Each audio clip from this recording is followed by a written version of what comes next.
They'd come around to Junpei. He held out his bracelet. Alright, my number's 5, so my code name is gonna be... Why have one? It's not, there's any point to it now. Alright. Pretend to cut him off mid-sentence. I mean, we all know your name already. You're Junpei. Oh. They all nodded. Akane stepped forward nervously. Then you should all call me by my name too, because I mean, it doesn't seem fair to Junpei. So you're thinking it's not cool for you to hide your name after you told us his? Akane fidgeted awkwardly. Junpei decided he had to do something. What's your bracelet number? It's 6. Look at sweet wrapper. She hesitated a moment and held out her left hand. As she claimed, the bracelet's face showed a 6. Junpei looked at it for a moment and thought, alright then, why don't we call you June? June? Yeah, you know, it's the 6th month of the year. So you're June. Akane needed her hands and looked up at Junpei, uncertain. He smiled back at her, reassuring. Are you good with that? She thought about it for a few more minutes, then seemed to come to a decision and gave Junpei a small nod. Their names decided, Junpei ran over them quickly in his head. 1 was Ace, 2 was Snake, 3 was Santa, 4 was Clover, 5 was Junpei's number. Akane was 6 and Junpei had given her the code name of June. 7 was 7, and 8 was Lotus. That meant that 8 of them, including Junpei, had revealed their bracelet numbers. But there was still one person left. Oh yeah. He was the man with the glasses and hair like a bird's nest. He hadn't said anything since they'd met on the stairs, and he didn't look like the sort of person who was inclined to conversation. His skin was pale, his breathing was heavy, and he was soaked with nervous sweat. His behaviour seemed very suspicious, or perhaps simply emotionally unstable. It was difficult to tell. Whatever the case, it seemed clear that he had only a fingertip's worth of grip on his sanity. The girl with the pink hair, Clover, walked up to him slowly. She put her hands on her hips and eyed him suspiciously. What number are you? He didn't answer.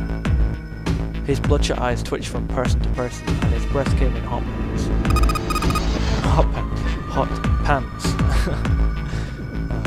Hey, I'm talking to you. The man licked his dry lips with a shaking tongue and spoke with a voice like old paper. Isn't it obvious? There are 9 people here, and you know who numbers 1 through 8 are. I'm the only one left. So you're 9. Yeah. He extended a trembling arm. The bracelet did indeed say 9. Clover looked at it contemptuously. What's your code name? Code name? What do you want us to call you? We all made up names. You should too. I don't need one. Why not? Because I'm not gonna stay here with you. Oh, okay. He took a shuddering breath and exhaled. Clover looked at him with something very like disgust. You got some sort of plan? I do. Yeah? What's that? You sure you wanna know? Yeah.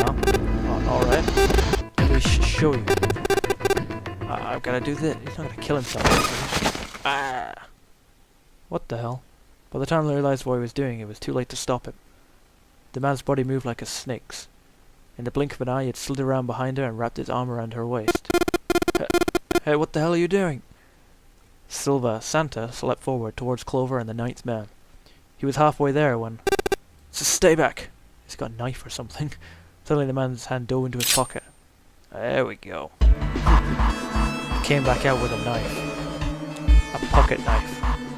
He held it to Clover's pale, quivering neck. If you get any closer, I'll cut her open. Santa skidded to a halt. He snarled at the scrawny man with the knife and gritted his teeth. Yes, that's right. The man smiled with neither friendly nor reassuring. Sweat poured down his neck, soaking the collar of his shirt. Clover, are you alright? The Prince Snake's voice sounded oddly concerned. Yeah, I'm fine. Her voice shook, making her words even less convincing. What the hell are you trying to do?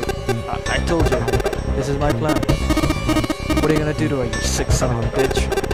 Don't worry, I'm not gonna do anything to her. If she just does what I tell her to, I'll let her go. He started to move backwards, slowly, keeping his grip on Clover.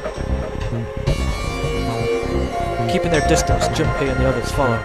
Eventually the man reached the wall. He gave a snort as his back touched it, then glanced around quickly and spoke. Verify. Huh? The left. Look on your left. Do you see that device on the wall? Place your hand on the scanner panel, the round part. What if I don't? The man's nostrils flared and it looks like he was about to choke. Are you an idiot? What do you think? I could slit your throat right now. I'll kill you if I have to. All I need is your bracelet. Just do it! Do it now! He pressed the knife against Clover's neck, hard.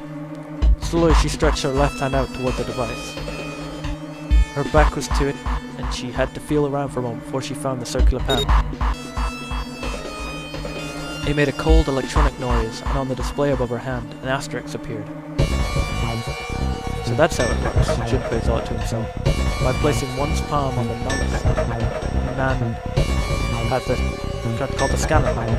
The user's bracelet number would have been entered into the device. Should you total the numbers on your numbered bracelets and find that the digital root of the number is equal to the number of that door, the door will open. Okay, so what door did it open? Junpei shifted his eyes to the door itself. The number on it was 5. The Nightman seemed to know a little more about the device's operation than he should. I don't know exactly what to do. Good, you're done. In the next. His bloodshot eyes crept from person to person until finally they stopped on the line. Hey, you, right? You're the one with the number 1 bracelet, right? Yes, I am. So, then you're next. Just verify your number like this little brat did. What are you doing? Do it. Don't you care what happens to her? Okay, just calm down. Ace held up his hands, palms out. The nice man jerked his chin toward the device. Slowly, cautiously, Ace moved toward the device. After what seemed like an agonizing eternity, he reached it. Now verify. Ace nodded and placed his hand on the scanner panel. The device beeped again, and a second asterisk appeared. Now the device had Clover and Ace's numbers. Numbers 4 and 1. 4 and 1 equals 5. The same as the number written on the door. But it wouldn't open just yet. Only 3 to 5 people can pass through one numbered door. The door needed at least one more person. Who would that be? Get back! His voice shook, but the knife he held to the Clover's throat made his words a command. Ace took 2, then 3 steps back. No, farther. More than that. Go all the way back. Slowly, Ace did what he was told. The Knight's man's lips curled into a cruel, twisted smile. That was when Junpei understood his plan. Clover's 4 and Ace's 1 added to the Knight's man's 9. 4 and 1 plus 9 equals 14. 1 and 4 equals... that's how I couldn't figure out before. I forgot that you had to actually get the 2 numbers together. Okay. 1 and 4 equals 5. In other words... I can't do the rest. Thank you. Thank God you're also cooperative. Now I can get out of this nightmare. He pressed his own hand against the scanner panel. A third asterisk appeared on the screen. He dropped his hand to the lever on the side of the device and pulled.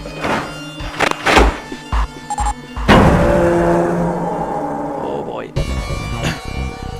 The door opened with a heavy metallic groan. He let go of Clover. Wait.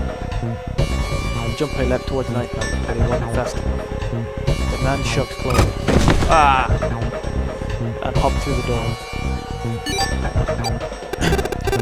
Okay, have a good one, guys. Gonna go up ahead now. Well then, goodbye. He raised his hand and waved, a twisted smirk on his face. Then he was gone.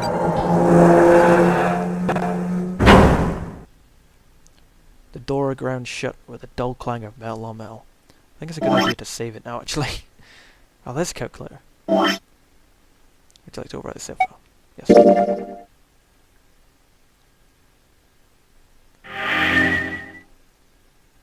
Okay. Would you like to quit? Yeah, I think I'll leave it for now, and then we shall play more soon. But I'm really enjoying it right now. I mean, interesting characters now.